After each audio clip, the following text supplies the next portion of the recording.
ये है दमन के नज़ारे, बहुत ही अच्छा डेवलप कर रखा है। हालांकि बारिश लगातार आ रही है तो इस चक्कर में थोड़ा हमें बार बार बाहर जाने की कोशिश करते हैं, फिर अंदर आ जाते हैं। अब जा सकता है, बारिश नहीं है क्या है ना, बारिश रुक गई शायद ना। तो बट ये बीच साइड ना बहुत अच्छा डेवलप कर रखा है। क्यों भाई? जो जयपुर बीच है बहुत साफ सुथरा है, बहुत ही अच्छा है। मतलब कि औसम इंप्रेस करती है। मैंने गोवा के भी बहुत सारे बीच देखे और बट ये बीच वन ऑफ द बेस्ट।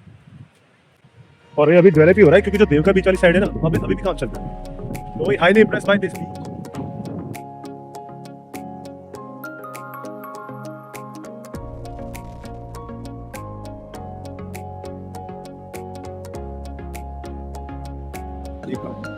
अब ये जो मेरी फिंगर टिप है, यहाँ कहीं पे भी हम और अब पानी चढ़ के यहाँ तक आ चुका है।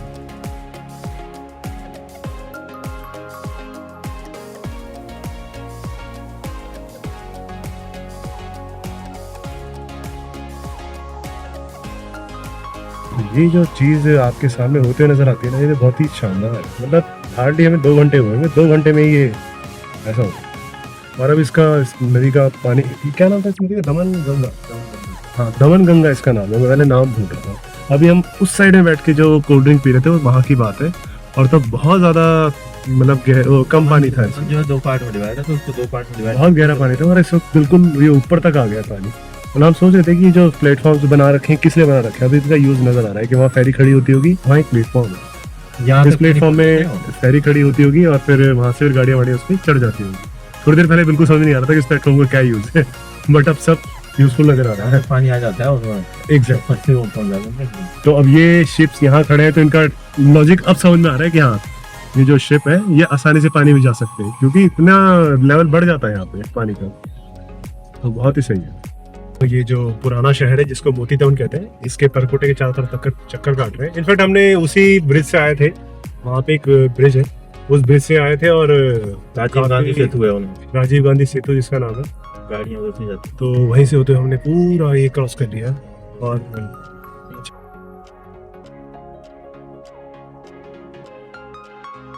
तो ये है दमन का पुराना शहर और इस तरह के घर बार होते हैं यहाँ पे। इनकी खिड़कियाँ अभी तो शायद फिलहाल यहाँ पे कुछ रिकंस्ट्रक्शन का काम चल रहा है शायद, तो इसको रिस्टोर किया जा रहा है। इस तरह की खिड़कियाँ टिपिकल बिल्डिंग लोग हो जाए, टिपिकल पोर्टुगीज के जमाने की। और ये अभी वैसी के इनफैक्ट ये वाली बिल्डिंग, ये जो किला है, किले के अंदर की बिल्डिंग्स हैं, किले के अंदर ही कंस्ट्रक्शन वाली बिल्डिंग, ये पोर्टुगीज आर्किटेक्चर है। ये ऊंची दीवार है ना, और वहाँ एंट्रेंस भी बना हुआ है, उस तरफ अभी आपको एंट्रेंस दिखाएंगे। और ये सारा जो कंस्ट्रक्शन है पुराने जमाने की कंस्ट्रक्शन, पुर्तगालियों ने यहाँ पे उनकी कॉलोनी थी तो उसी जमाने में है। बहुत ही शानदार, शांत बिल्कुल। और ये है देखिए इस गेट का एंट्रेंस, दरवाजा है भाई। हाँ, ये तो उसी जमाने का है ये। इसके अंदर ऑफिस है। और फिलहाल ये पूरा जो किला है चारों तरफ से इसकी बाउंड्री हो रखी है और आई थिंक इन्होंने कमर्सा कर रखा है। इसके अंदर ऑफिस है ना राज? ये इसका नक्शा UT administration and Daman and Diu, तो ये इस किले के अंदर ही बना है सब कुछ। इलेक्ट्रिसिटी डिपार्टमेंट सब इन्होंने इसी के अंदर खोल लिया। ये पहले की है पुराने इसी के अंदर। ये दमन नगर पालिका परिषद, ये सारे गवर्नमेंट ऑफिस ना इस किले के अंदर। ये किले का एंट्रेंस है। हम बैक साइड से घुसे इसमें, तो हमने फैसला किया है कि हम इसी के अंदर अपना एक बार पूरा आपको शूट करके दिखाते हैं कैसा है। तो इस किले के अंदर ही हमने इस किले के अंदर टाइम की बिल्डिंग सब कुछ बना रखा है। म्युनिसिपल काउंसिल उस टाइम की है, पुर्तगीज ने काउंसिल रख रखी थी ना। अरे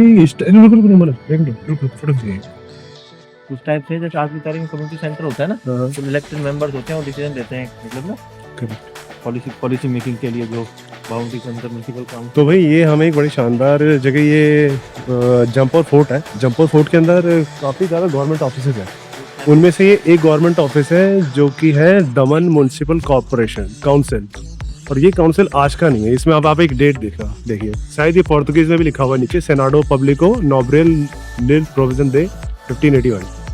तो ये 1581 से बना हुआ ऑफिस है। सोचिए, जब भारत में राजाओं का राज था उस जमाने में भी यहाँ पे पुर्तगीज की म्युनिसिपल ये काउंसिल थी। तो ये 1581 का है, ये देखिए यहाँ पे लिखा हुआ है इसके लिए। और तब से लेके आज तक ये एज इट इज चल रही है। अब तो खैर इंडियन गवर्नमेंट का इस पे, तो इंडियन गवर्नमेंट एडमिनिस्ट्रेशन के हिसाब से चल सकती है। ये यूटी है, यूनियन टेरिटरी। तो इस किले के चारों तरफ यही है, जैसे सामने वो डाकघर है और ये हमारा मनोज है। ओके, और इसके बारे में कुछ लिखा हुआ है तो ये आपको दिखाते हैं। मनोज अपना ज्ञान बढ़ा रहे हैं यहाँ पर। तो ये है जिसको यहाँ पे मेंशन। रोड का कंस्ट्रक्शन है, इलेक्ट्रिसिटी है या पब्लिक वर्क डिपार्टमेंट। इसीलिए सारी बिल्डिंग्स भी उसी जमाने की। अब ये बिल्डिंग देख ले, इसकी छतें, आर्किटेक्चर सब पुराने जमाने में है। और इसके सामने हमारी बिल्लो खड़ी है। अविनाश को बाहर बुलाओ। और आई थिंक ये कोई चर्च वगैरह है। और ये है आवर लेडी ऑफ रोजोरियो प्रार्थनालय, the chapel of our lady of Rosario. Chapel मतलब प्रार्थनालय होता है। तो ये है, इसके बारे में लिखा हुआ है। और आपको ये बिल्डिंग भी दिखा देते हैं। तो ये इस तरह की ये क्रिश्चियन का ये चर्च वगैरह। कौनों का बड़ा हुआ है। और ये चर्च है, ये प्रार्थनालय है, इसमें लिखा हुआ है। चैपल है, चैपल मतलब चर्च को कहते हैं, प्रार्थनालय कहते हैं। मतलब चर्च नहीं कहते एग्जैक्टली। इसमें देख कुछ लिखा भी हुआ है। यार अंदर जा सकते हैं क्या? तो लाइट नहीं आ रही होगी इसमें, नहीं है।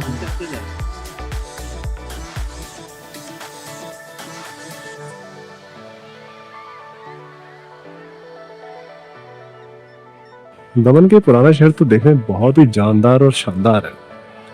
सब कुछ सही सा। और ये दमन के 2 कुत्ते, और ये दिल्ली के 2। समझता आप गए होंगे, वहाँ दमन के 2 थे, ये दिल्ली के 2 हैं।